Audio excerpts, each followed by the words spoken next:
अस्सलाम वालेकुम दोस्तों, welcome to my YouTube channel. हमारी आज की कहानी है 1993 में हुई 500 करोड़ की चोरी। और ये चोरी को सर अंजाम दिया 6 चोरों ने। और इस चोरी के लिए जिस सरजमीन का उन्होंने इंतखाब किया वो था नेपाल का शहर काठमांडू। नेपाल की तारीख की सबसे मुनफरिद चोरी थी। ना तो 1993 से पहले कभी ऐसी कोई चोरी का वाकया सामने आया और ना ही 1993 के बाद कोई चोरी का ऐसा वाकया सामने आया। और नेपाल को सिलेक्ट करने की एक खास वजह ये थी कि वहां पे था the royal casino. The royal casino 90s की तारीख का एक बहुत ही बड़ा कसिनो था जब पूरी दुनिया में माना और जाना जाता था। और नेपाल का फैसला करते साथ सीधा वो पहुंचे नेपाल के शहर काठमांडू में और उन्होंने द रॉयल कसिनो के बिल्कुल सामने एक बहुत ही आलीशान और खूबसूरत घर किराए पे ले लिया। उसके बाद उन्होंने फैसला किया कि वो नेपाल के कल्चर को समझने की कोशिश करेंगे। द रॉयल कसिनो को छोड़ के उन्होंने काठमांडू के तमाम कैसीनोज में जाना शुरू किया, वहां पे देखना शुरू किया कि यहाँ का कल्चर क्या है, यहाँ पे जुआ होता किस तरह है। और इस सब को उन्होंने नोटिस करना शुरू किया। जब उनको इस बात का यकीन हो गया कि हमें नेपाल के कल्चर को ठीक से समझ आ गई है, हमें ये समझ आ गई है कि यहाँ पे जुआ होता किस तर्ज का है, तो फिर उसके बाद उन्होंने रॉयल कसिनो जाना शुरू किया। लेकिन वो रॉयल कसिनो के अंदर नहीं गए। उनमें से कोई भी एक जाता और वहाँ पे उस रॉयल कसिनो के बाहर चक्कर लगाना शुरू करता। वहाँ पे चक्कर लगाते ही जैसे ही उनका कोई हाईली ऑफिशियल बाहर आता तो उससे सलाम दुआ हेलो हाय और वैसे ही उनसे बात करने की कोशिश करता और उनसे बात करता। और वो उनको अपने घर आने की दावत भी देते और उनमें से बहुत से लोग उनके घर उनकी दावत पे जाते भी। जब वो उनके घर जाते तो वो उनको बहुत अच्छी पार्टी करवाते, उनको शराब पिलाते और उनके जाते जाते उनको कोई बहुत ही अच्छे तोहफे भी देते। ये सब कुछ बहुत ही तसलसल से होने लगा। और उसके बाद उन्होंने ये सोचा, ये समझा कि अब हमें यहाँ पे इनकी जो सिक्योरिटी के ऑफिसर्स हैं उनको भी अपने घर दावत पे बुलाना चाहिए। और वो भी उनके घर आना शुरू हुए। और जब वो उनके घर आते तो उनको यही यकीन दिलाते कि हम लोग बहुत ही अमीर किस्म के लोग हैं, हमारे पास पैसे की कोई कमी नहीं है, हम यहाँ पे सिर्फ एंजॉयमेंट करने के लिए आए हैं। और ये देख के उनके जितने भी स्टाफ है वो उनसे बहुत ही मुतासिर होना शुरू हो गया। जिस घर में वो रहते थे उसके साथ ही एक बहुत बड़ा प्लॉट था और उस बहुत बड़े प्लॉट में एक छोटा सा कमरा बना हुआ था जहाँ पे एक शख्स रहता था जिसका नाम सतपाल था। सतपाल ये देखता कि वहाँ पे रॉयल कसिनो की बड़ी बड़ी गाड़ियाँ आती हैं, उनके ऑफिसर्स आते हैं, उनके घर पार्टीज होती हैं और ये लोग इतने अमीर हैं, इतने इतने इतने रईस हैं, तो क्यों ना मैं भी इनके साथ जुड़ने की कोशिश करूँ, शायद मेरी भी कोई ज़िंदगी बन जाए। लेकिन उन्होंने सतपाल को बिल्कुल भी घास नहीं डालते थे, उसको बिल्कुल भी लिफ्ट नहीं कराते थे। इस देख के सतपाल बहुत ही हैरान होता कि आखिर इतने बड़े बड़े ऑफिशियल्स और ये सब लोग इनके घर क्यों आते हैं। ये जो नाम है सतपाल, ये आप लोगों ने ज़रूर याद रखना है क्योंकि ये हमारी कहानी में बहुत ही अहम रोल अदा करने वाला है। अब इन्होंने सोचा कि क्यों ना रॉयल कसिनो के अंदर जाया जाए और ये आहिस्ता आहिस्ता रॉयल कसिनो के अंदर जाना शुरू है। वहाँ रॉयल कसिनो जाते और बहुत ही बड़ा जुआ खेलते। जब वो जुआ खेलते और वो जुआ जीतते, 2 लाख जीते, 3 लाख जीते, 4 लाख जीते। जब वो जीते तो वो सारे का सारा पैसा जो वहाँ के वेटर्स जो लो स्टाफ था वो उनको बांट दिए देते। ये बहुत ही शातिर तरीके से अपनी इस पूरी कहानी को लेकर चल रहे थे। इन्होंने पहले से ही वहाँ के सिक्योरिटी ऑफिसर, वहाँ के अकाउंट्स ऑफिसर और जितने भी ऑफिसर थे उन सबको अपनी गिरफ्त में कर लिया था। और अब बारी थी उनके लोअर स्टाफ का दिल जीतने के लिए। और इससे अच्छा मौका और इससे अच्छे तरीका कोई हो नहीं सकता था। उनका जितना लोअर स्टाफ था वो भी उनकी इंतहाई इज्जत करने लगे।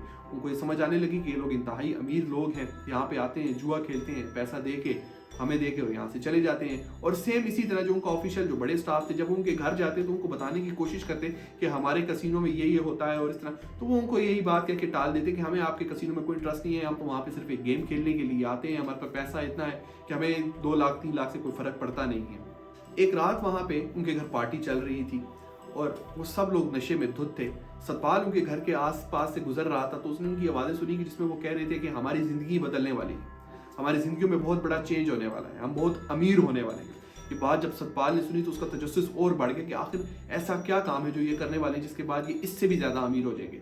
अगली सुबह जब सब कुछ अपनी रूटीन के मुताबिक चलना शुरू हुआ तो सतपाल उनमें से एक जो शख्स था उससे मिला और उसने उससे पूछा कि रात को माजरत मैंने आपके घर के पास से गुजरा था और ये आवाज़ें सुनी कि आप लोग कह रहे हैं कि आप लोग बहुत अमीर होने वाले हैं, तो अगर कोई काम मेरे सिलसिले में भी हो तो मुझे भी बताइएगा। ये सुनने के बाद पहले तो थोड़ा घबराए कि कहीं सतपाल को हमारे सारे प्लान के बारे में पता तो नहीं चल गया। जब उन्होंने उसको थोड़ा घुरेदा तो उनको ये मालूम हुआ कि सतपाल को इस बात के अलावा कुछ नहीं पता। अब उन्होंने सतपाल से हेलो हाय करना स्टार्ट कर दी और कुछ पैसे उसको भी दिए और कुछ गिफ्ट्स उसको भी दिए। ये देख के सतपाल खुश हुआ कि अब मेरी भी इनके साथ ताल्लुक बढ़ता जा रहा है। और ये सब कुछ खत्म होने के बाद आती है 31 दिसंबर की रात। जी हाँ, वो रात जिस दिन नेपाल काठमांडू की हिस्ट्री की सबसे बड़ी चोरी होने वाली थी। जैसे कि मैंने आपको बताया था कि 1993 में ना तो इससे पहले कभी ऐसी चोरी हुई और ना ही उसके बाद। 1993 की बात दिसंबर 31 उन सब ने ये फैसला किया कि आज हमारी ज़िंदगी और हमारी तकदीर बदलने वाली है।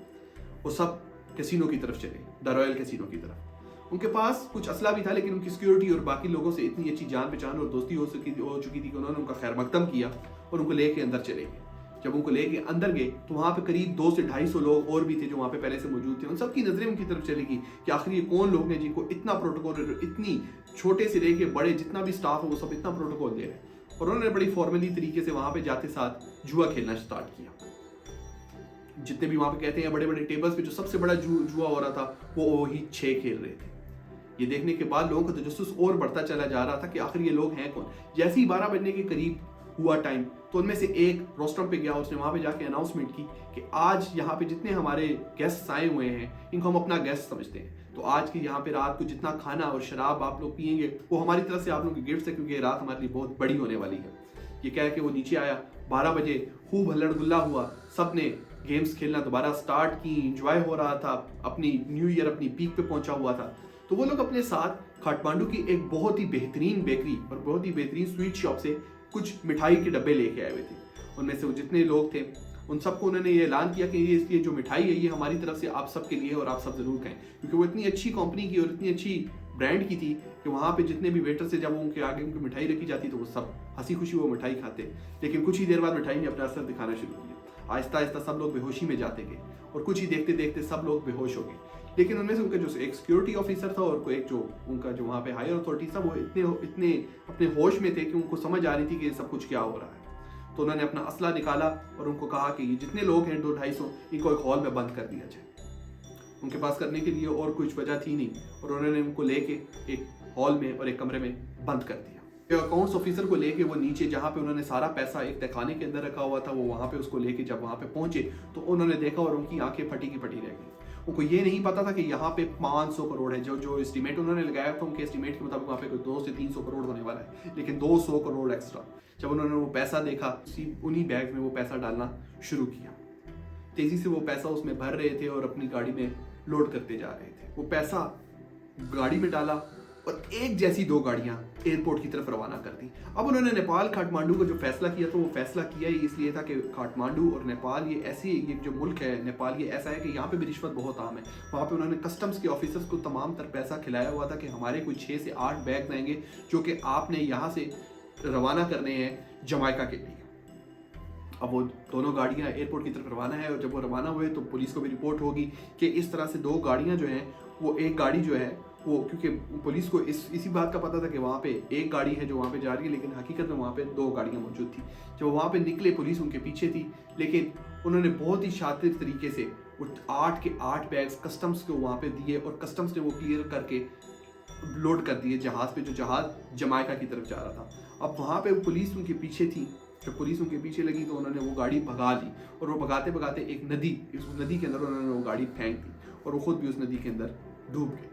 लेकिन कुछ ही देर बाद जब पुलिस ने उन सबको निकालना शुरू किया और वो गाड़ी भी निकाली, जब पुलिस ने वो गाड़ी निकाली और उन सबको दरियाफ्त किया और उन्होंने गाड़ी का दरवाज़ा खोला तो गाड़ी के अंदर कुछ भी नहीं था, गाड़ी खाली थी। 6 के 6 चोर हैं वो भी पकड़े जाते हैं। अब मैं आपको थोड़ा सा पीछे लेके जाऊँगा इस कहानी में, जो मैंने आपको एक करैक्टर बताया था सतपाल का।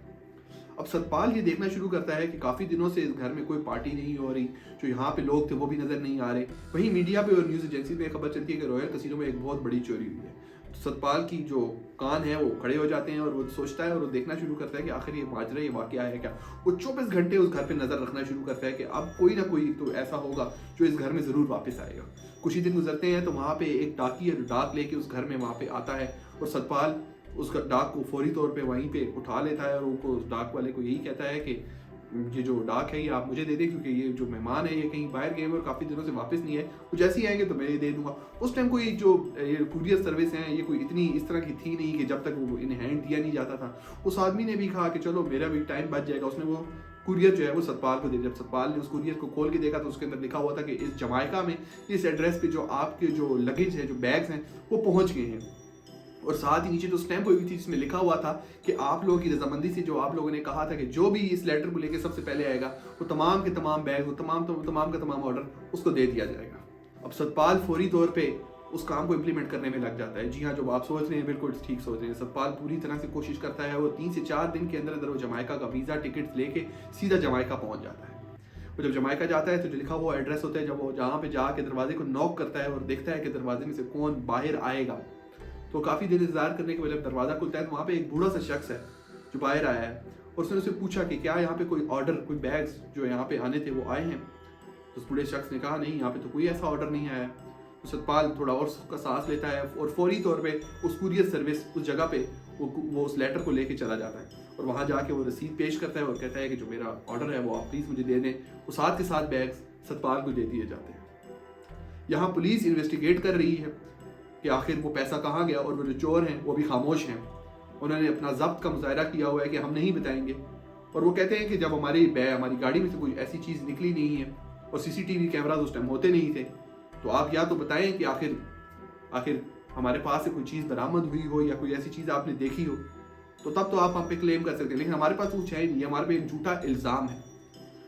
उसके बाद जब उनको 3rd ग्रेड का टॉर्चर किया जाता है तो वो ये बताते हैं कि आप जाएं और देखें, शायद आपको हमारे घर पे कोई कुरियर या कोई इस तरह की चीज़ मिली हो, शायद आपको वहाँ से कुछ चीज़ मिले। तो पुलिस इन्वेस्टिगेशन करते करते उनके घर जाती, वहाँ पे कोई ऐसी चीज़ नहीं मिलती। तो वापस आके कहते हैं कि तुम सिर्फ हमें डॉज कर रहे हो, तुम हमें सच बताओ कि आखिर वो पैसा तुमने कहाँ किया। उनमें से जो एक शख्स था उसका दिमाग थोड़ा सा चलना शुरू होता है और वो कहता है कि आप जाएं और हमारे साथ वाले प्लॉट पे जो एक खाली कमरा है उसमें जाके देखें कि क्या कोई शख्स वहाँ पे अभी भी रह रहा है। जब पुलिस वहाँ जाती है तो सतपाल को जब लोग पता करते हैं, कुछ काफ़ी लोग उसको जानते भी नहीं थे, लेकिन जो लोग उसको जानते थे वो कहते हैं कि सतपाल हमें काफ़ी टाइम से यहाँ पे देखने के लिए नहीं मिला। अब तब से कोई नहीं जानता कि सतपाल कहाँ गया। जो एक थ्योरी उसके बाद जिस इंसान ने इस कहानी के ऊपर पूरा वर्क किया, जो सर्च किया, वो लिखता है, ये कॉन्स्पिरेसी थ्योरी है, इसके ऊपर अभी तक कोई कंफर्म नहीं है, लेकिन कहा यह जाता है कि कुछ ही अरसे के बाद वो जो 6 चोर थे उनके लिए एक बहुत ही अच्छा वकील किया गया। जब वो वकील हायर किया गया, उस वकील ने उनका केस लड़ा और वो केस जीत गया और वो 6 के 6 चोर वहां से चले गए। अब क्या सतपाल भी इस प्लान का हिस्सा बन चुका था? क्या सतपाल को उन्होंने उस खिलाड़ी को उस लिए रखा हुआ था कि अगर हम सब पकड़े भी जाएं तो ये वहां से चला जाए और जाके वो पैसा ले ले, या क्या सतपाल वो सारे का सारा पैसा लेके चला गया? लेकिन जो राइटर जो तजिया निगार, जो कॉलम जिसने ये लिखा, जिसने इसमें सारी वर्किंग की, जो सर्च की, जो सब कुछ उसने किया, उसमें उसका ये कहना था कि सतपाल ने सिर्फ अपना वो एहसान वो उतारा और उन सबको रिहाई दिलवाई, लेकिन वो सारे का सारा पैसा सतपाल लेके चला गया। वो कहाँ गया आज तक कोई नहीं जानता। तो ये थी हमारी आज की कहानी। अगर आपको ये कहानी अच्छी लगी हुई तो ज़रूर मेरे चैनल को लाइक, सब्सक्राइब और शेयर कीजिएगा। Thank you so much.